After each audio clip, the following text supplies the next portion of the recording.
السلام علیکم ورحمۃ اللہ وبرکاتہ۔ قرآن کریم کے ساتھ بزرگوں کی محبت اور قرآن کریم کا شغف آپ حضرات کے سامنے بیان کیا جا رہا ہے، اس لیے اس کو بغور سماعت کریں اور زیادہ سے زیادہ دوسروں تک اس کو پہنچانے کی کوشش کریں تاکہ رمضان المبارک میں لوگوں کا قرآن کریم کی طرف زیادہ رجحان ہو اور محبت کے ساتھ، دل کی گہرائی کے ساتھ قرآن کریم پڑھنے والے ہو جائیں۔ حضرت سفیان ثوری رحمۃ اللہ علیہ فرماتے ہیں، کاش کہ میں خود کو قرآن تک ہی محدود رکھتا۔ ابن تیمیہ رحمۃ اللہ علیہ فرماتے ہیں، میں اس بات پر شرمندہ ہوں کہ میں نے قرآن کے معنی کے علاوہ اور چیزوں میں زیادہ وقت ضائع کر دیا۔ حضرت سفیان ابن عیینہ رحمۃ اللہ علیہ فرماتے ہیں، اللہ کی قسم یہ معاملہ اپنے اعلیٰ مقام کو اس وقت پہنچے گا جب اللہ تمہیں ہر چیز سے بڑھ کر محبوب ہو جائے۔ تو جس نے قرآن سے محبت کی اس نے اللہ سے محبت کی۔ حضرت عبداللہ ابن مسعود رضی اللہ تعالیٰ عنہ نے فرمایا، جب تم علم کا ارادہ کرو تو قرآن کو کوریدو، کیونکہ یقیناً اس میں پہلوں اور پچھلوں کا علم ہے۔ حضرت ابو ہریرہ رضی اللہ تعالیٰ عنہ فرماتے ہیں، بے شک وہ گھر جس میں قرآن کریم پڑھا جاتا ہے وہ اس گھر کے رہنے والوں کے لیے کشادہ ہو جاتا ہے، اور اس گھر میں خیر بڑھ جاتی ہے، اور فرشتوں کا نزول ہوتا ہے، اور شیاطین وہاں سے نکل جاتے ہیں۔ اور جس گھر میں قرآن کریم نہیں پڑھا جاتا ہے، قرآن کریم نہ پڑھنے کی وجہ سے وہ گھر والوں پر گھر تنگ کر دیا جاتا ہے، اور خیر کم ہو جاتی ہے، فرشتوں کا آنا بند ہو جاتا ہے، اور شیاطین وہاں داخل ہو جاتے ہیں۔ حضرت اعمش رحمۃ اللہ علیہ فرماتے ہیں، وہ چیز جس کے ساتھ اللہ نے مجھے بلند کیا وہ قرآن کریم ہے۔ حضرت حسن بصری رحمۃ اللہ علیہ نے فرمایا، اللہ کی قسم قرآن کے علاوہ کوئی غنی نہیں اور اس کے بعد کوئی محتاجی نہیں۔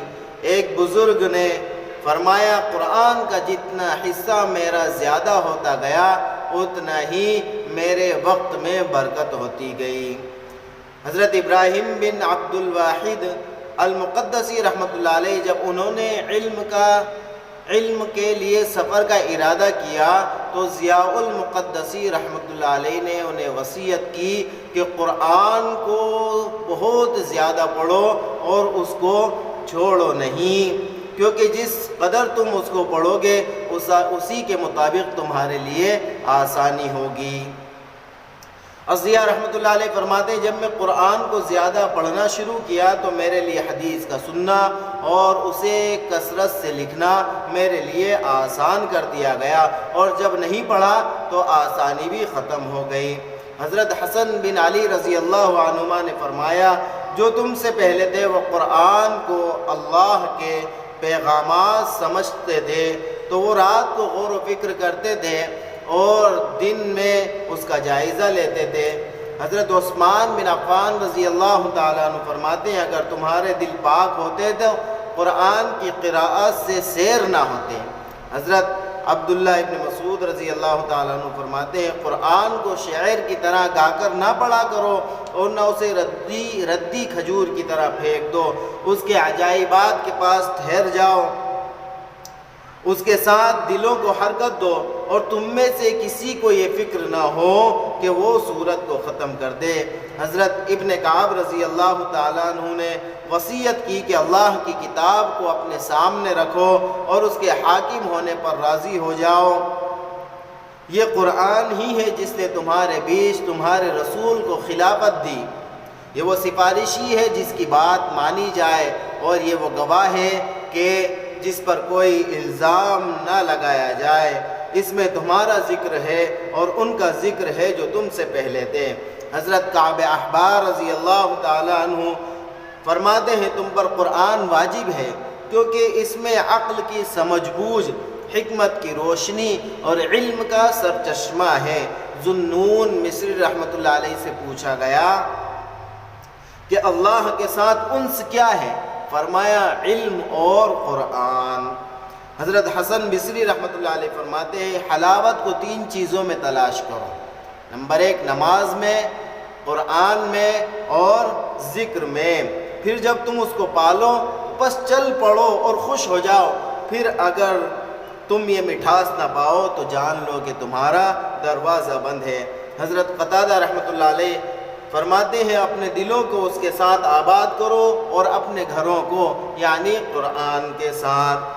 حضرت عبداللہ ابن عمر رضی اللہ تعالیٰ عنہما فرماتے ہیں تم پر قرآن کریم واجب ہے، لہٰذا تم اس کو سیکھو اور اپنی اولادوں کو سکھاؤ. بے شک تم سے اس کے بارے میں سوال ہوگا اور اسی کے ساتھ تمہیں بدلہ دیا جائے گا. ابن القیم جوزی رحمۃ اللہ علیہ فرماتے ہیں جب تم اس بات کا ارادہ کرو کہ تم یہ جانو کہ تمہارے پاس اور دوسروں کے پاس اللہ کی محبت میں سے کیا ہے تو اپنے دل میں قرآن سے محبت دیکھو. یہ بزرگوں کے اقوال ہیں جو قرآن کریم کے متعلق کہے گئے ہیں. رمضان المبارک کا مقدس مہینہ آ رہا ہے، لہٰذا قرآن کریم کی تلاوت کو کثرت سے کرنے والے ہم ہو جائیں.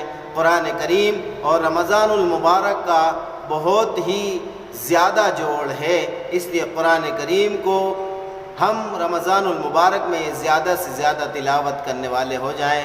اللہ عمل کی توفیق نصیب فرمائے.